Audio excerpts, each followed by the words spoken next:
हमने किया था बेसिस, ये है ऑर्डर्ड बेसिस। ठीक है, कोई ज्यादा डिफरेंस है नहीं ऑर्डर्ड बेसिस और बेसिस में। नेम सजेस्ट, ऑर्डर्ड का क्या मतलब होगा, it has some order. R2 में, R2 के अंदर हमने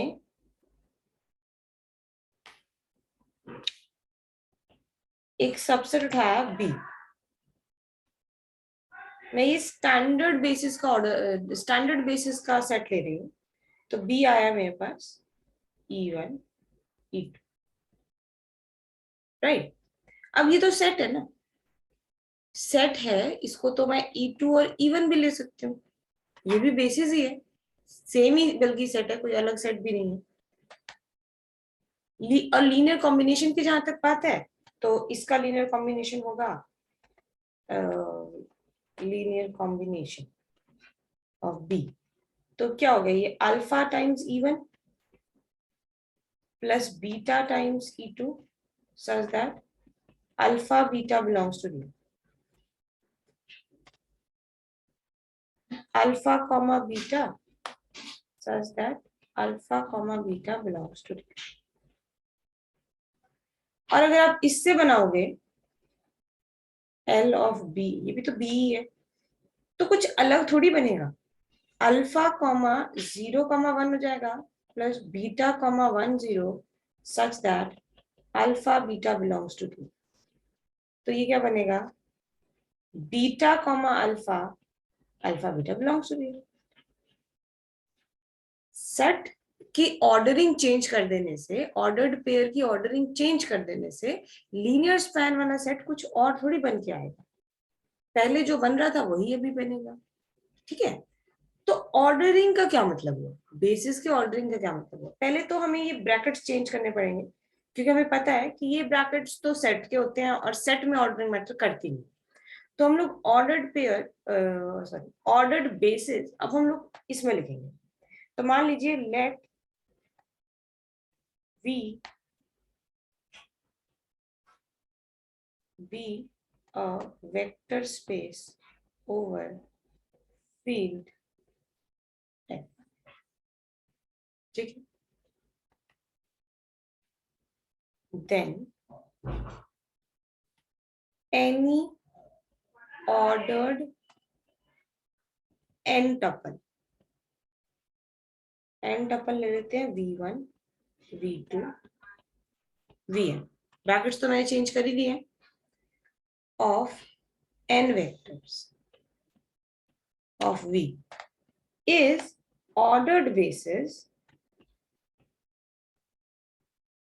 if and only if ये जो सेट बनेगा इसका वो बेसिस है।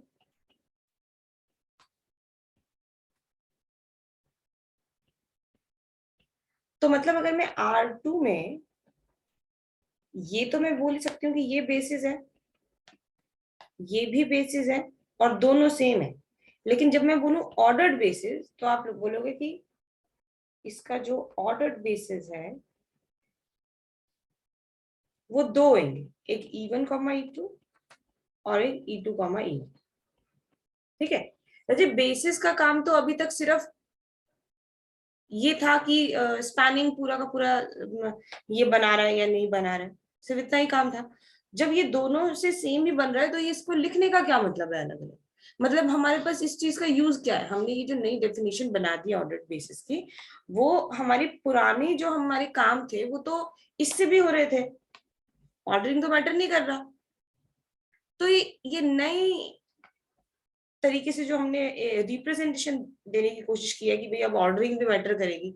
आप देख रहे हो R3 में कितने बनेंगे ऑर्डर्ड बेसिस, स्टैंडर्ड बेसिस वाले ना, जो स्टैंडर्ड की बात कर रही हूँ। ठीक है, तो वो कैसे बनेंगे, E1 E2 E3 E2 E1 E3 E1 E3 E2। ये स्टैंडर्ड बेसिस तो एक ही है ना, ये तो ऑर्डर्ड बेसिस है ना इतने। ऑर्डर्ड बेसिस है, और मैं ये नहीं कह रही ऑर्डर्ड बेसिस इतने होंगे, मैं मतलब स्टैंडर्ड वाले में से बना रही हूँ, उनकी ऑर्डरिंग स्पेसिफाई कर रही हूँ बस। 6 हो जाएंगे। हाँ 6 हो जाएंगे।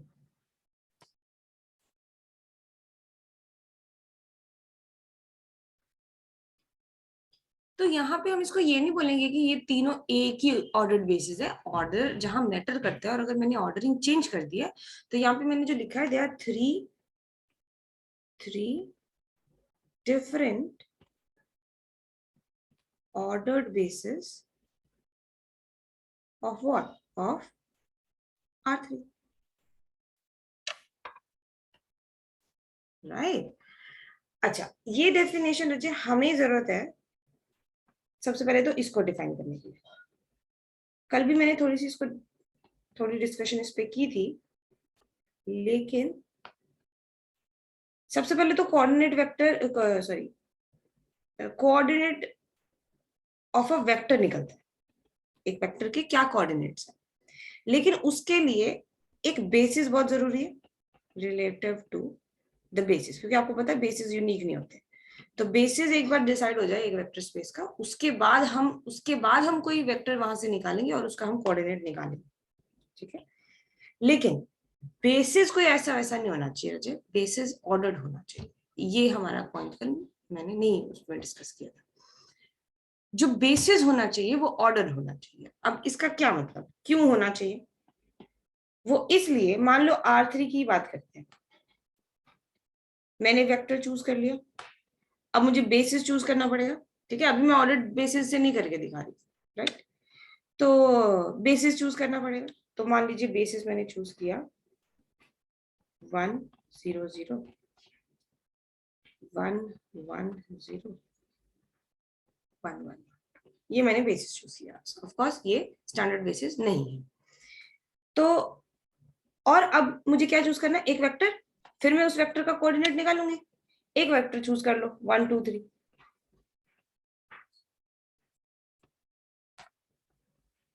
लेट 1 2 3 बिलोंग्स टू R3, एक वेक्टर उठा लिया। अब कोऑर्डिनेट वेक्टर इसका क्या था, 1 2 3, ये R3 में से है, बेसिस में ये 3 एलिमेंट है, ये 3 एलिमेंट पूरा का पूरा R3 जनरेट करते हैं। तो इसको भी तो जनरेट करेंगे अगर पूरा का पूरा R3 जनरेट करते हैं तो। और अगर पूरे को करेंगे तो कोई अल्फा बीटा गामा होगा सच दैट इसका कॉम्बिनेशन 1 2 3 होगा, plus beta times 1 1 0 plus gamma times 1 1 0। हाँ, इक्वेशन बन जाएगी। क्या बनेगा, alpha plus beta plus gamma is equal to 1, beta plus gamma is equal to 2। अच्छा, लास्ट में और gamma is equal to 3। Back substitution करो, यहां से निकल के आएगा बीटा इक्वल्स टू -1 और यहां से आएगा अल्फा इक्वल्स टू -1 अगेन, ठीक है। ठीक है ना, इसकी वैल्यू 2 है तो 1 - 2 हो जाएगा, -1 हो जाएगा। चलिए, तो ये आपके पास 3 वैल्यूज आई, ये अल्फा, ये बीटा और ये गामा, राइट। तो मान लीजिए तो आपका कोऑर्डिनेट वेक्टर क्या निकल के आया। तो कोऑर्डिनेट वेक्टर, अच्छा एक तो सिंबल देखो, अगर मैं इसको मान लीजिए, अगर मैं इसको, चलो वो ना ऑर्डर बेसिस में बताएंगे क्योंकि ये तो सही भी नहीं है। तो कोऑर्डिनेट वेक्टर क्या हुआ, coordinate of 1 2 3 is alpha beta gamma, ठीक है। ये सेम स्टोरी, अगर अगर मैं बेसिस रजे ऑर्डर ना लूं तो ये भी तो वही सेम बेसिस है।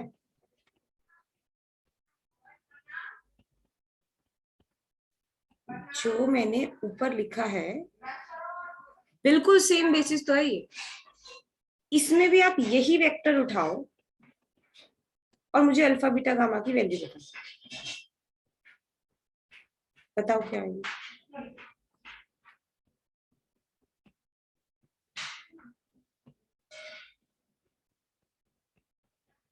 तो अब वैल्यू सेम नहीं आएगी अल्फा बीटा गामा की। सेम आएंगी वैल्यूज, ये मैं पूछ रहा हूँ। आप देखो अल्फा बनना चाहिए। अल्फा देख लेते हैं बच्चों।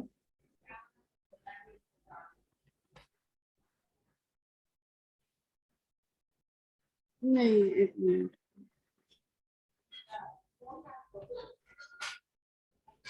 हाँ अमन, वैल्यू सेम आ रही है। जब इक्वेशन ही सेम नहीं आ रही तो वैल्यू कैसे सेम आएगी, पहले तो भाई ये बात। नहीं नहीं नहीं आएगी, नहीं आएगी।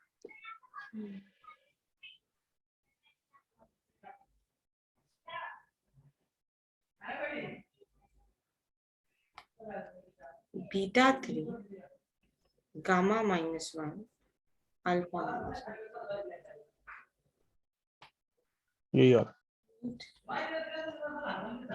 of 1 2 3 is alpha beta gamma and here is the problem.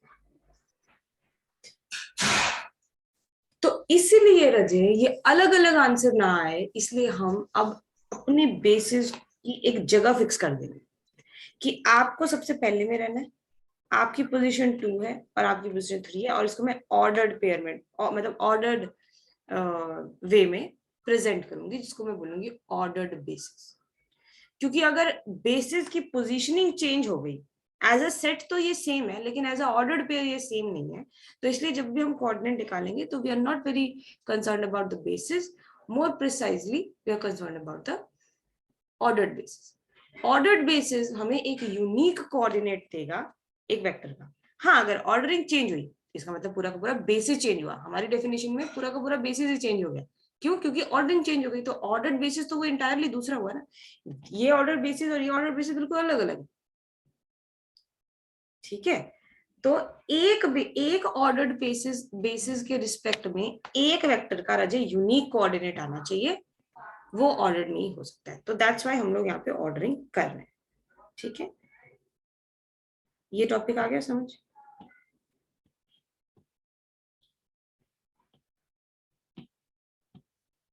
बोलो, कोई डाउट? हाँ जी, आगे। दीदी ये मतलब इससे मतलब जो आप ये कह रहे हो कि ऑर्डर रीच करेंगे तो कोऑर्डिनेट वेक्टर चेंज हो जाएगा, इससे भी क्या फर्क पड़ेगा? मतलब इसका क्या हमारे पास मतलब? बहुत काम है ना जी, पूरा पूरा लीनियर अलजेब्रा पढ़ा अभी। ये तो कोऑर्डिनेट तो हमारे अभी वो मैट्रिसेस वाला एक चैप्टर है, वहां तक जाएंगे, ठीक ठीक। अभी बहुत लंबा चलेगा, ठीक है। तो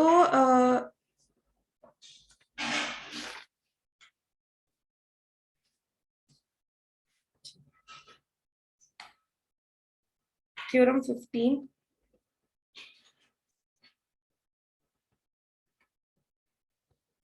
थ्योरम 15, 16 फिलहाल अभी के लिए 15 और 16 थ्योरम्स एक्सट्रीमली इंपॉर्टेंट है, एक्सट्रीमली इंपॉर्टेंट, ठीक है। पिछले कम से कम 5-6 बार आ चुकी है दोनों में, ठीक है। इस चैप्टर मतलब इस जो हमारी जो फेज चल रहा है इस चैप्टर का, इसमें काफी सारी थ्योरम्स, ठीक है। पहली थ्योरम देखो, मैं हमेशा ये प्रूफ और गिवन पॉइंट में लिखती हूँ ताकि थोड़ा सा पता लग जाए। स्टेटमेंट आपने कभी भी ऐसे नहीं लिखना होता है, हमें स्टेटमेंट ही लिखनी होती है, ठीक है। लेकिन जब हमें पॉइंट्स याद होते हैं तो उसको इंग्लिश में ऐसे मर्ज करने में कोई दिक्कत नहीं होती। तो मैं यहाँ पे पॉइंट्स में लिख रही हूँ गिवन क्या क्या है। सबसे पहले आपको पता है क्या गिवन होता है? Vector space. तो V over F is a vector space over F। दूसरा, एक आपको बेसिस दी हुई है, V1 V2 V is basis of। अच्छा देखो, मैं यहाँ पे ये शॉर्टकट इस्तेमाल करती रहूंगी और मैं दोबारा नहीं बताऊंगी, ठीक है। तो यही देख लो, is a basis of finite dimensional vector space. ये मतलब मैं लिख रही हूँ, ऐसे लिखना नहीं होता, ठीक है। बार बार आएगा तो ये समझ लेना। अच्छा अमन, तुम्हें कोई काम दिया था निकालने के लिए?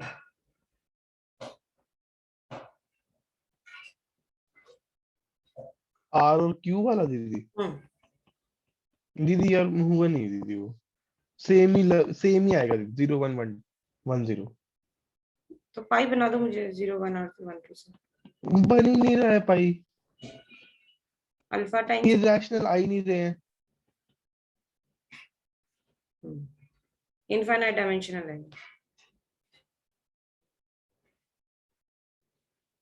ये तो पाई से ही क्लियर है ना, क्योंकि पाई नहीं रुकता तो इसके लीनियर कॉम्बिनेशन में एलिमेंट भी नहीं रुकेगा।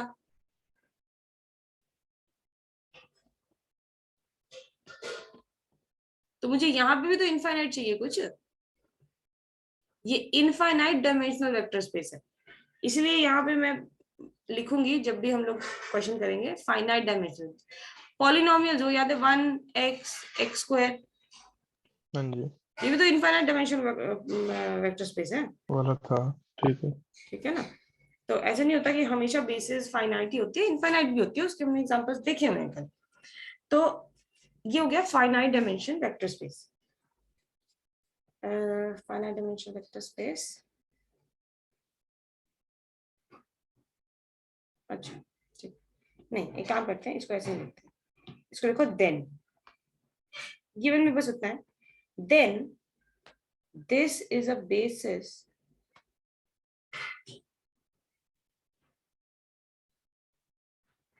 of a finite dimension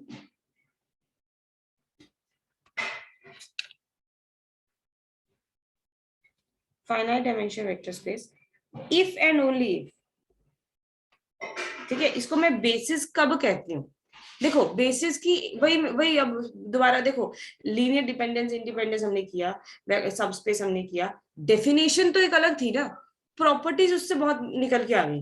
तो हम क्वेश्चंस में कोशिश करते हैं कि हम प्रॉपर्टीज लगाएं, थ्योरम्स लगाएं, क्योंकि यूजुअली डेफिनेशंस में क्या होता है, बहुत लंबी लंबी डेफिनेशंस होती हैं, लेकिन डेफिनेशंस का साथ नहीं छोड़ना है कभी। क्यों? क्योंकि जो क्वेश्चन किसी से भी नहीं होगा वो डेफिनेशन से हो जाएगा। तो वही बात है कि बेसिस की डायमेंशन पे नहीं, आपने उसको नहीं भूलना कि उसके उसके अंदर दो पॉइंट थे कि लीनियर स्पैन पूरा का पूरा वेक्टर स्पेस आना चाहिए और लीनियरली इंडिपेंडेंट होना चाहिए खुद से। लेकिन यहाँ पे कुछ प्रॉपर्टीज हैं बेसिस की जो कि एकदम दिमाग में रखनी है आपने, और बहुत ही क्विक रिजल्ट्स होने चाहिए आपके दिमाग में जो आप अप्लाई करोगे क्वेश्चन में। वो कह रहा है कि इसको मैं बेसिस तब बोलूंगा when if and only if every v belongs to, आप कोई भी वेक्टर उठा लो इसमें से, इट कैन बी, देखो इट कैन बी एक्सप्रेस तो होगा ही ना, क्योंकि लीनियरली स्पैन तो था ही। अगर ये इसका पूरा लीनियर स्पैन पूरा का पूरा वेक्टर आ रहा है तो इसका मतलब हर वेक्टर इसके लीनियर कॉम्बिनेशन में लिखा जा सकता है। ये तो कोई रिजल्ट नहीं हुआ। रिजल्ट ये है it can be uniquely expressed. अगर इतनी इंफॉर्मेशन भी मिल जाए हमें, uniquely expressed as v is equal to α1 v1 plus α2 v2, और ये जो आप α1 α2 ढूंढ के लाएंगे ये यूनिक होंगे। अल्फा आई सारे फील्ड से और आई 1 से।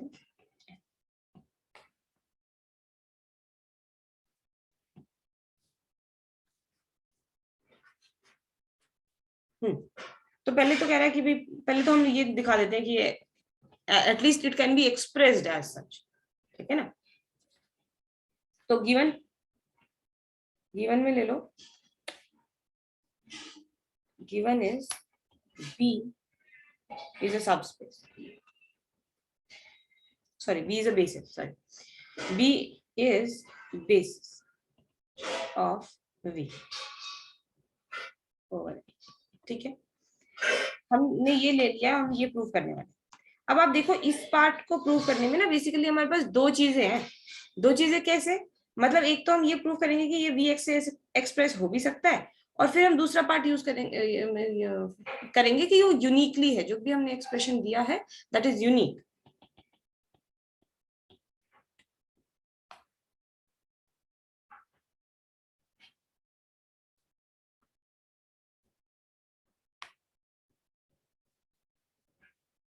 ठीक, तो this is a basis. Basis का मतलब लीनियर, पहली प्रॉपर्टी सेटिस्फाई, इसका मतलब V is a subset of L of B।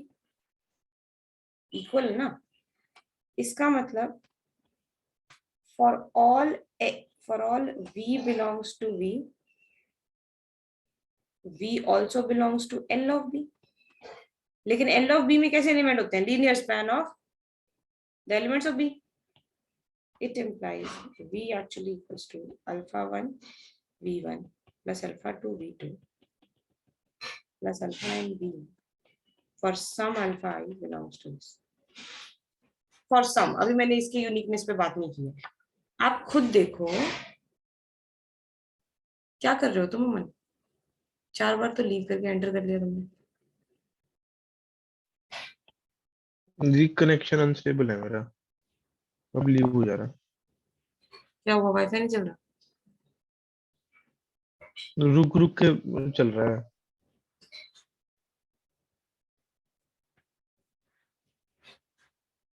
ठीक है,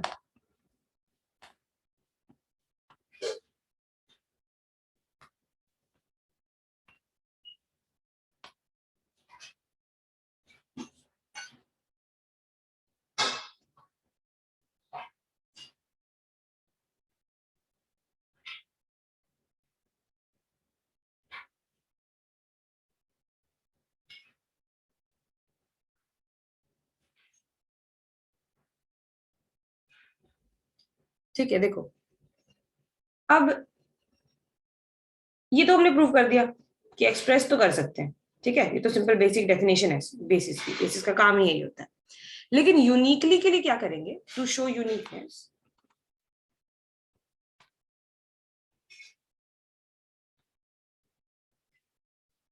हम यूनिकनेस शो करने के लिए क्या करते हैं रजे?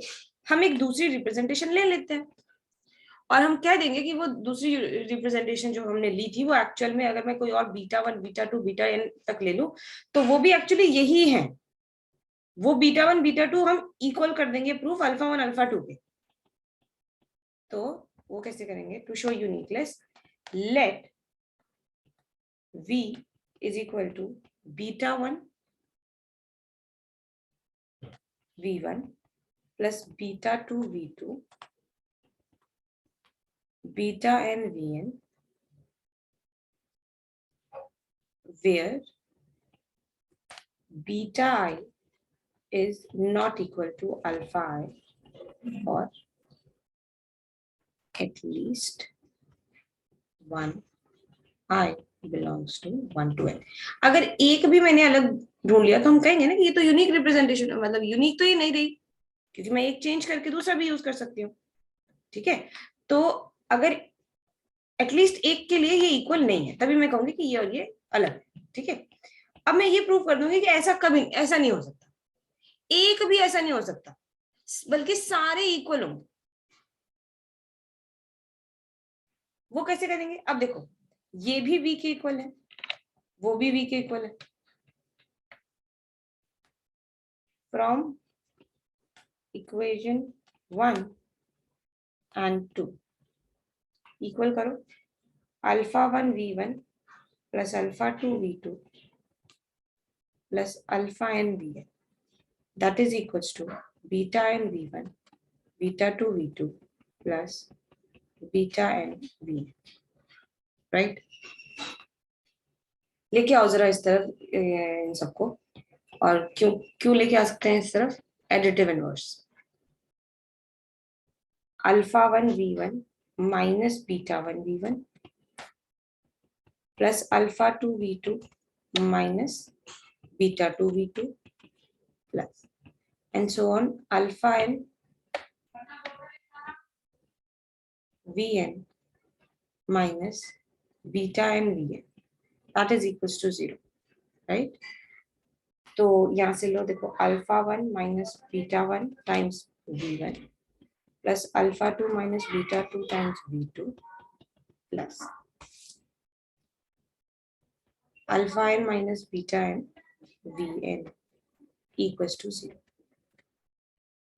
अब आप मुझे ये बताओ, इसी के नेक्स्ट लाइन में मैं लिखूंगी it implies alpha 1 minus beta 1 is equal to 0, alpha 2 minus beta 2 equals to 0 and so on, alpha n minus beta n equals to 0। it would imply alpha 1 equals to beta 1, alpha 2 equals to beta 2. मुझे इस line का reason बताओ.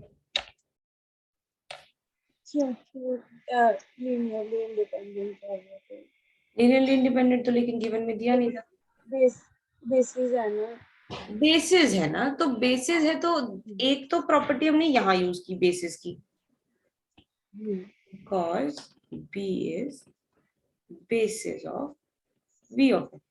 दूसरी तो अभी थी हमारे पास linearly independent, वो हमने यहाँ यूज की, because B is basis of V of F. इसका मतलब ये equal contradiction to our assumption. इसका मतलब every vector V belongs to V can be uniquely expressed as alpha 1 V1 plus alpha 2 V2 and so on alpha n V. That's it.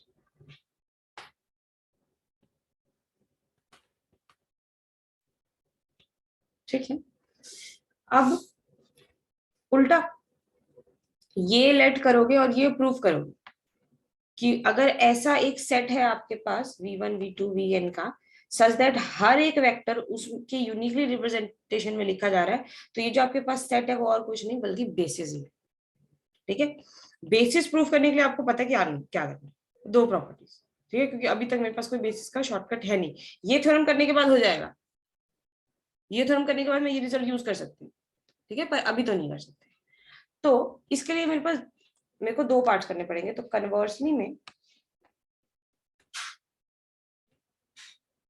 Given है मेरे पास for all V belongs to V. ऐसे करते हैं, V belongs to V can be uniquely expressed as V is equal to alpha 1 V1 plus alpha 2 V2 plus alpha n V. Alpha I belongs to field 1. ठीक है. To show में वैसे तो basis है, पर आपको पता है 2 पॉइंट्स में करना है, तो मैं ऐसे लिख रही हूँ यहाँ पे. ठीक है. पहला पॉइंट क्या रहेगा, टू शो में L is या ये कर लेते हैं ना, L of B is B भी नहीं है मेरे पास, तो फिर B बना लेते हैं ना. इसको हमने बेसिस ही तो करना है प्रूफ, तो B को हमें V के इक्वल प्रूफ करना है. पहला पार्ट यही होता है. देखो ये कोई काम नहीं है. देखो ये तो हमेशा ही क्लियरली होता है. जब B सबसेट हो गया तो उसका लीनियर स्पैन V से थोड़ी बाहर चला जाएगा. V तो कम से कम वेक्टर स्पेस है. अगर मैं छोटे से छोटा B या कितना भी बड़ा बेसिस का सेट ले लूं, ये बढ़ बढ़ के वेक्टर्स एक वेक्टर स्पेस से बाहर तो नहीं जाएगा ना. देखो पता है कि this is the smallest linear span is the smallest vector space जो B को कंटेन करता है. If it is the smallest तो इसके बाहर तो नहीं जाएगा, क्योंकि वेक्टर स्पेस जब मिल ही गया. ठीक है. तो ये तो क्लियरली स्टेटमेंट होती है, एक साइड में तो कुछ नहीं करना होता, ऐसे ही लिखना होता है हमेशा, जब तक आपको पता है कि ये सबसेट है इसका. बात है दूसरे की. अब लेट इक्वेशंस का देख लेना. लेट एक वेक्टर अब यहां से उठाओ, late V belongs to V. इसका मतलब गिवन में हमें पता है कि अगर कोई भी V होगा तो एक यूनिक ऐसे होंगे, तो it implies there exist alpha 1 alpha 2 alpha n belongs to field by given condition such that V equals to alpha 1 V1 plus alpha 2 V2 plus alpha n Vn. इसका मतलब जो v है that belongs to L of B, क्योंकि ये represent तो L of B की होती है, तो मतलब ये जो v है अगर वो ऐसे लिखा जा सकता है तो ये L of B में है, यानी कि v L of B में है। तो इसका क्या मतलब हुआ, capital V is a subset of L of B।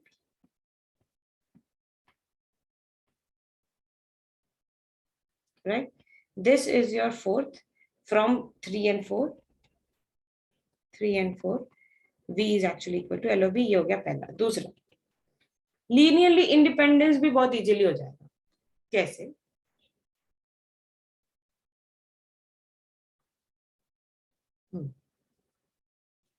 देखो मैं पूरा ऐसे अच्छे से लिख के नहीं दिखा रही हूँ, प्रूफ पढ़ लेना आप, मैं अभी बस ऐसे इसको लिख रही हूँ। लीनियरली इंडिपेंडेंट होना चाहिए, ठीक है। तो मैं क्या करूंगी, एक लीनियर कॉम्बिनेशन ले लेते हैं, alpha 1 v1 plus alpha 2 v2 alpha and vn equals to 0। ध्यान से देखना, इज इक्वल टू 0 लिखा है मैंने, यही तो करते हैं ना, ये तो डेफिनेशन होती है लीनियरली इंडिपेंडेंट को चेक करने की, कि आप ऐसा कॉम्बिनेशन बना लो और किसी तरीके से ये प्रूफ कर दो कि ये जो सारे अल्फा इज है वो 0 है। अगर मैंने ये प्रूफ कर दिया कि सारे अल्फा ई 0 है, तो इसका मतलब ये जो v1 v2 vn का जो सेट बनाया मैंने वो लीनियरली इंडिपेंडेंट है। उसके लिए क्या करेंगे, अगेन जाओ गिवन पे, गिवन में लिखा है कि यूनिक रिप्रेजेंटेशन होती है। आप मुझे ना 0 की एक रिप्रेजेंटेशन खुद बता सकते हो, बताओगे? 0 v1 0 v2 सबको 0 से मल्टीप्लाई कर दो, और अगर आप ये कह रहे हो कि ये तो मैंने एक निकाली है, दूसरी भी तो हो सकती है, ये नहीं हो सकती।